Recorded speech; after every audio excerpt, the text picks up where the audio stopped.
Dahulu kala, di daerah Ngawi Jawa Timur, ada sebuah kerajaan bernama Ringin Anom, yang diperintah oleh Prabu Aryo Seto, yang merupakan seorang raja yang adil dan bijaksana. Baginda mempunyai seorang putri bernama Putri Kemuning. Selain cantik jelita, tubuh sang putri menebarkan aroma yang sangat harum menyegarkan. Pada suatu hari, Putri Kemuning ini terkena suatu penyakit aneh. Tiba-tiba saja badannya mengeluarkan bau yang tak sedap, dan oleh karena keadaan putrinya ini, sang Prabu Aryo Seto jadi sedih, dan ia jadi khawatir kalau nanti tak ada seorang pun pangeran atau pemuda yang mau menikahi putrinya.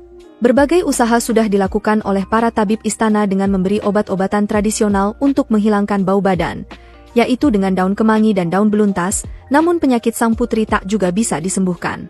Bahkan sampai seluruh tabib yang ada di negeri Ringin Anom diundang, dan tak ada satupun yang bisa mengobati penyakit sang putri tercinta. Prabu Aryo Seto semakin bingung dan resah serta nyaris hampir putus asa. Sepanjang siang dan malam kerjanya hanya duduk melamun, seorang diri memikirkan nasib malang yang menimpa anak semata wayangnya. Di puncak keresahannya itu, dia kemudian memutuskan untuk melakukan semedi, agar bisa mendapatkan wangsit untuk menyembuhkan penyakit aneh yang menimpa putrinya itu.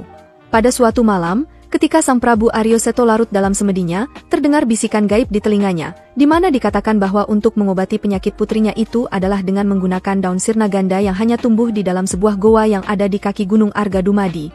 Namun goa tersebut dijaga oleh seekor naga sakti. Setelah mendapatkan wangsit dari hasil semedinya itu, di mana pada keesokan harinya, Prabu Aryo Seto segera mengumpulkan seluruh rakyatnya di alun-alun depan istana untuk mengadakan sebuah sayembara. Di sini sang Prabu mengumumkan bahwa barang siapa yang bisa mendapatkan daun sirna ganda yang berada di goa yang terletak di kaki Gunung Argadumadi, dan diberikan kepada putrinya untuk kesembuhan penyakitnya itu, maka orang tersebut, jika dia adalah seorang laki-laki, maka akan dinikahkan dengan sang putri, dan jika wanita, maka akan dijadikan anak angkat. Pengumuman yang sekaligus sayembara yang disampaikan oleh Prabu Aryo Seto, membuat seluruh yang hadir jadi gempar. Selanjutnya, berita tentang sayembara itu pun menyebar hingga ke seluruh pelosok negeri. Banyak warga yang tidak berani mengikuti sayembara tersebut, karena mereka semua tahu bahwa goa itu dijaga oleh seekor naga yang sakti dan sangat ganas. Bahkan, sudah banyak warga yang menjadi korban keganasan naga itu. Walaupun demikian, banyak juga warga yang coba-coba memberanikan diri untuk mengikuti sayembara karena tergiur oleh hadiah yang dijanjikan oleh sang Prabu. Setiap orang pasti akan senang jika menjadi menantu ataupun anak angkat raja. Di sisi lain ada seorang pemuda bernama Jaka Buduk yang ingin sekali mengikuti sayembara tersebut. Seorang pemuda miskin yang tinggal di sebuah gubuk reyot bersama ibunya di sebuah desa terpencil di dalam wilayah kerajaan Ringin Anom. Ia dipanggil Jaka Buduk karena kulitnya penuh dengan buduk atau koreng yang tak sembuh-sembuh. Penyakit aneh itu sudah dideritanya sejak ia masih kecil. Walaupun demikian, Jaka Buduk adalah seorang pemuda yang sakti, dan ia sangat mahir serta gesit memainkan keris pusaka yang diwarisi dari almarhum ayahnya. Dengan kesaktiannya itu, ia ingin sekali menolong sang putri. Namun, ia merasa malu dengan keadaan dirinya. Sementara itu, para peserta sayembara telah berkumpul di kaki Gunung Argadumadi untuk menguji kesaktian mereka, dan mencari daun sirna ganda yang dijaga oleh seekor naga sakti. Sejak hari pertama hingga hari ke-6 sayembara itu dilangsungkan, belum satu pun peserta yang mampu mengalahkan sang naga. Pada hari ke-7, Jaka Buduk dengan tekadnya yang kuat memberanikan diri datang menghadap raja. Di hadapan Prabu Aryo Seto, ia memohon izin agar diperkenankan untuk ikut dalam sayembara. Pada mulanya, Prabu Aryo Seto sempat ragu-ragu dengan kemampuan Jaka Buduk.